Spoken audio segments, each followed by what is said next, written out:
Please listen for the word of the Lord. As soon as they left the synagogue, they entered the house of Simon and Andrew with James and John. Now Simon's mother-in-law was in bed with a fever, and they told him about her at once. He came, he took her by the hand and lifted her up. Then the fever left her. She began to serve them. That evening, at sunset, they brought to him all who were sick or possessed by demons, and the whole city was gathered around the door. And Jesus cured many who were sick with various diseases and cast out many demons, and he would not permit the demons to speak because they knew him. Then in the morning, while it was still very dark, Jesus got up and went out to a deserted place, and there he prayed. And Simon and his companions hunted for him. When they found him, they said to him, "Everyone is searching for you." Jesus answered, "Let us go on to the neighboring towns, so that I may proclaim the message there also, for that is what I came out to do." And then Jesus went throughout all Galilee, proclaiming the message in their synagogues and casting out demons. This is the word of the Lord. Thanks be to God. Please let me pray. God, I ask this morning that the words of my mouth be just me, be merely a vessel, that these words be yours, and that these words and the meditations of our hearts be pleasing in your sight. In your Son's name we pray. Amen. I heard this story about a professor at a prestigious university was asked to speak at a lunch discussion with colleagues. And in his hurried schedule, he realized right in the middle of his speech that he had double booked his schedule with his appointment with the dean. So without saying a word, this professor kind of rudely left in the middle of his speech and left in a great hurry and ran through the door and frantically slamming the door after him. It was a kind of a big scene. And one person quirked to sort of quell the tension. "Well, he gone." To this, the hostess of the discussion replied, "No, he isn't. That's a closet." We share the same plight when we rush, don't we? We end up being confined to ourselves and our not so good habits. Indeed, rushing can sometimes lead us through the wrong door. We talked last week, and we're going to talk this week and once more next week about an unhurried life. A lot of what I'm getting this from is from John Mark Comer's book, Ruthless Elimination of Hurry in Your Life. It's a great book. If you have a chance, I would check it out. And so we started talking last week about how much we hurry in today's culture. And I think I told you all, I can relate to every single one of these characteristics. Scouting out the fastest checkout clerk in the shortest line before we choose it in the checkout. Looking at the number of cars in the double left-hand turn lane to see which one's shorter, which one's moving faster before I choose. Crushing Red Bulls and drinking a bunch of coffee to stay alert. We're ready, right? These days, it seems like we talk faster, we drive faster, we eat faster, we just do stuff faster. And I don't think this would be all that bad if we were trying to save time so that we could get back our time, so that we could go back and relax with our family, right? Or spend more time in prayer, or simply just rest, right? If that's why we were speeding up so that we could get more relaxation time. But that isn't what we do, is it? What we do with that extra time is fill it with more stuff. And listen, I'm not up here judging. I'm as guilty of this, perhaps more so than anybody. And what we also learned last week is that we are not designed to be in a hurry. In fact, there is what medical professionals call hurry sickness when we allow too much hurry in our lives. And it's a real thing. It has physical and mental consequences. This idea of hurry sickness is defined as a chronic state of feeling overwhelmed, rushed, and constantly on the go. Anybody feel like that? I mean, if not, we can just go right now. But if you do, and if I were a betting man, and I can't bet in church, so outside of church I'll bet you, that you all have felt that way if you're not feeling that way today. We do it a little more often than we have in the past, I feel like. And this hurry sickness has been proven to lead and affect literally every area of our life. It was kind of eye-opening to me. It leads, obviously, to stress, a constant state thereof, anxiety, which can lead to irritability because we don't have time for people's silly comments or stupid mistakes, right? It's a compulsive need to rush through life's tasks. Like I said, the symptoms that we then garner are not my favorite. We're impatient. We're frantic. We're hypersensitive. We get physical ailments due to lack of rest, and worst of all, what usually ends up happening is a complete neglect for nurturing our spiritual lives, which is ironic because that's the one place where we can get an area of resolve for this hurry sickness. It's the one place where we can take our vitamin C as the defense for hurry sickness, is in our spiritual lives. So how do we do that? How do we cure hurry sickness?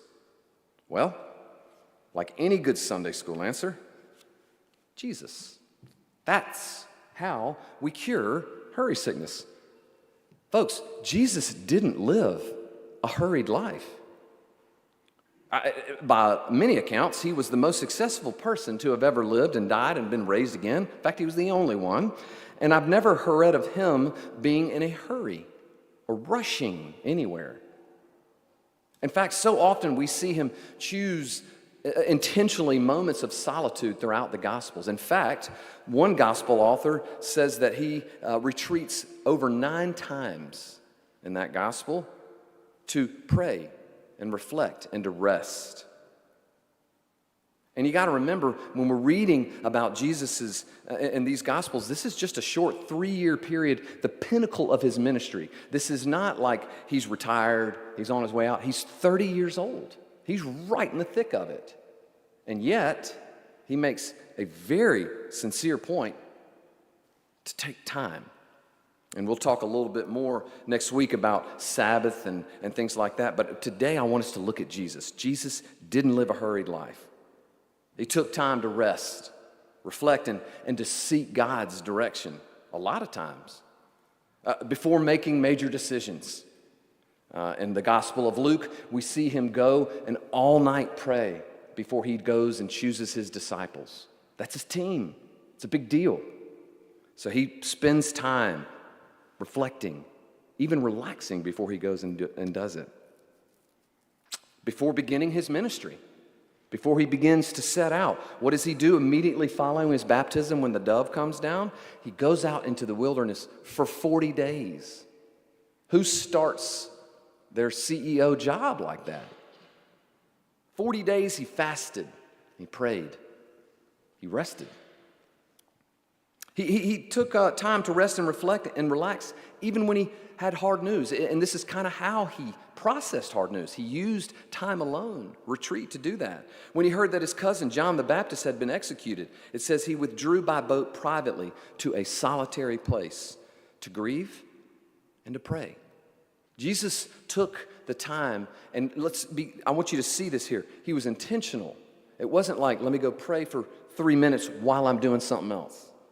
While I'm watching Netflix and surfing Instagram and checking the scores and doing a little work. Oh, and eating dinner. He didn't do it all at once. He made time to go and just be. Just sit. And he would go to a quiet place. And then, of course, in our passage, our favorite, he spent this time of solitude to rest and recharge. Even on his most hectic of days. So I told you, he was in the synagogue all day, maybe likely all weekend, preaching and teaching. This was intense teaching that he's doing. All right, this isn't just some little daily devotion. He's in there teaching, getting fired questions back and forth all day long. And then he comes home, or then they go to Peter's home, and Peter's mother-in-law's sick. I mean, you know Peter. He's like, we can't go in there with her sick, dude. You got to fix her. You got to fix her. So he heals her. He heals the mother-in-law. He's doing more work. This is in the evening after a long day. And then guess what happens? The Sabbath is over. The sun's come. So the entire city, all of Birmingham comes to his house, and he continues to work into the evening, into the late hours. And then what does he do? He leaves. He goes, and he prays. But let's look at the words. In Mark, in our passage, the author emphasizes Jesus' retreat, this intentional action. He went out and got away from all the stuff. And Jesus returns to the desert. This guy loved the desert. I guess there wasn't much else, but he would go to the desert. Why? In an attempt to withdraw from the rigors of his teaching and healing. It was in the morning, too, while it was still very dark. No one else was going to be around. And it's important. His destination and the timing is important. A deserted place, a place that would be quiet, without distraction, no cell service, a place where he could go and best hear God speak to him and be in God's presence. I get that that's difficult for us, like, okay, what does that do when God's in our presence? A lot. You're going to find out what that is. It's going to be maybe a little different for each of us, but when we stop and we rest and we sit, be still, and know that I am God, amazing things happen. We just don't do it enough, do we? So yes, Jesus frequently got away from the crowd to spend time with Father in prayers. And so he's our model. All right? If Jesus is doing it, we need to do it. And here's the fun part. Jesus' life wasn't hurried. Here's why. Because he prioritized people over his schedule. He paused for those in need. Even on his way to save the centurion's daughter who was dying, he stopped to heal the woman in the crowd. He took time for solitude, we see throughout. It was a very important part of his life. And he trusted God's timing. He didn't need to hurry. God's got it. God's going to handle that. What we are looking for sometimes is a way out. It's not all the time. We're looking for that sometimes too. We'll get to that in a minute. That's my last page. What we looked like last week in the passage, I want to go back to our verses in Matthew 11, which was Matthew 11, 28 through 30. Listen to these words from last week. Come to me, all of you who are weary and burdened, and I will give you rest. Doesn't that just soothe you right there? Love this. Take my yoke upon you and learn from me, because I am lowly and humble in heart. This is Jesus talking. And you will find rest for your souls. For my yoke is easy and my burden is light. First thing Jesus does in this passage we see is that he identifies the problem, the hurry sickness. We're weary and burdened. We're not supposed to be. That's not what Jesus was. He wasn't weary and burdened until he got on the cross, and that was when he took on our burdens. He wasn't weary or burdened until then. It says he took on the sin of the world, and that was a great weight. Before that, he's good. The second thing this passage does, what Jesus says, is he tells us about the solution. He says the solution to the problem of being weary and burdened is to take a different yoke. Take his yoke. And then he invites us, and learn from me. Now here's the cool part. A yoke is a heavy wooden harness, and we've seen this probably in Alabama before. It's a heavy wooden harness on the shoulders of two oxen. It's not just usually one, but a lot of times it's two ox. And they're using it to carry or pull like heavy farm equipment while they till the ground, all right? And it's usually two. And a yoke back then was a common idiom for teachers in the synagogue for a rabbi's way of reading the Torah. But really, it was more than that. It was an idiom for his set of teachings. It was that rabbi's set of teaching, his yoke. And it was this set of teachings on how to be human. Keys to life. And yes, I get it. It's an odd image for us now, as we don't live as a highly agrarian society as we once did. But imagine the two oxen yoked together to plow a field. The whole idea of a yoke is, how do you shoulder the load? Well, first and foremost, you don't do it by yourself. That's one way to ease the burden. But the implication here is that we're all yoked to something. All of us, everyone in here. We're all yoked to something that's heavy, that's causing us to feel weary and burdened, causing us to hurry. What are those things you're yoked to? Seriously, I want y'all to answer. I'm teasing. That would be fun, though, if we went down the row and asked, what are you yoked to? What's causing you weary and burdened? But you know, and you know what's funny is I bet most of you know what everybody else's yoke is. They're probably all pretty similar. Are we yoked to our careers, success, money? Guilty, Madison. Are we yoked to certain expectations in my marriage and my family? Yes, I am. I'm yoked to that too. Am I yoked to athletics? I try. Doesn't really play out that way. I used to be. Yoked to academics? Yeah, I've been to enough dadgum school, that's for sure. Am I yoked into getting a certain college? All of these things. Are we yoked? Keep adding and adding and adding. That is a heavy burden, folks. And it doesn't stop. What is your life yoked to that's driving you into the ground? And probably that you're doing by yourself. What are you yoked to that's causing you to hurry so that you can get through it all, only to realize you're never going to get through it all, so you hurry even more? We're all yoked to something. And the things we're yoked to is what's causing our lives of hurry and worry. And it leaves us feeling weary and burdened. That's not fun. But guess what? There's good news. Same passage. Jesus says the way to rest your burdened soul is to put that yoke down and yoke your life to Him. Be that other ox with Jesus. It's to stop yoking your life to other things that will never fully satisfy you, and instead yoke your life to Him. Live for Him. Pursue Him, knowing He'll never drive you into the ground. And in fact, He's going to teach you how to make the yoke easy and burdenless. Solution for our weary, burdened, hurried soul is to take off whatever we're yoking our lives to and yoke our lives to Him. And Jesus doesn't say, hey, take my yoke all by yourself because it's a little easier. And then He says, see you later. Instead, He says, come with me. Learn from me. It's an invitation. And here's the weird part. He's actually telling us how to be less weary and less burdened by working. Isn't that funny? It's weird, right? Like, let's do some work. Let's yoke together.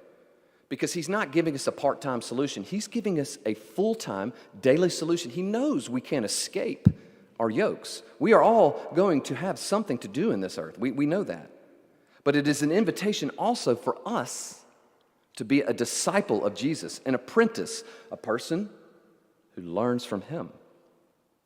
It's an invitation, y'all, a good one, for us to travel through daily life with Him so we can learn how to shoulder the weight of our daily lives. Not escape it, but how to shoulder it. Tim Keller says this, you can't just come and get rest on Sunday. This isn't a 1/7 of a time kind of deal. He says, then during the rest of the week, not be yoked to Jesus. This is about becoming a lifelong learner, where every day you're seeking to hear what He has to say because He's right next to you, helping you with that yoke. You're reading about Him, studying about Him, you're talking to Him, you're reflecting on Him. Lord, I want to learn from You. I know I've got this yoke. That's not the problem. It's just that mine's too heavy. His point is the more you yoke your life to Jesus and learn from Jesus, the more you'll experience rest, folks. Rest, that deep, peaceful kind of rest, the daily kind. Again, John Mark Comer, who the Ruthlessly Elimination of Hurry book, comments that everyone, and this is true, right? Everyone, church and unchurched alike, they're looking for an escape, a way out from, let's just be honest, what can seem like a soul-crushing weight of our hurried lives. 37 soccer games in one day. It's a lot. Or we've got this on our schedule. Ooh, that little blue overlaps with this little green on my calendar. That's not good. I better hurry. I better hurry to this so I can pick them up from this and hurry to that. I've got to get to this board meeting because I'm on this board, and then later on this evening, this board meeting. By the way, we do have session meeting after this, but don't hurry. My session members, I'm just saying, don't hurry, but do get there on time, please. There's no escaping it, right? We are constantly on the move. We've got to hurry to church. Hurry to church. Let's don't do that. We don't need to. We're not designed to do that. There's no escaping it, though, necessarily. There are things. The best the world can offer is a temporary distraction. Hey, go for a week vacation to a spa, only to come back to do what? Hurry. That's why Jesus doesn't offer us an escape. Instead, he offers us something far better. He offers us a way. Folks, when it says Jesus is the way, the truth, and the life, he means it. He offers us the way.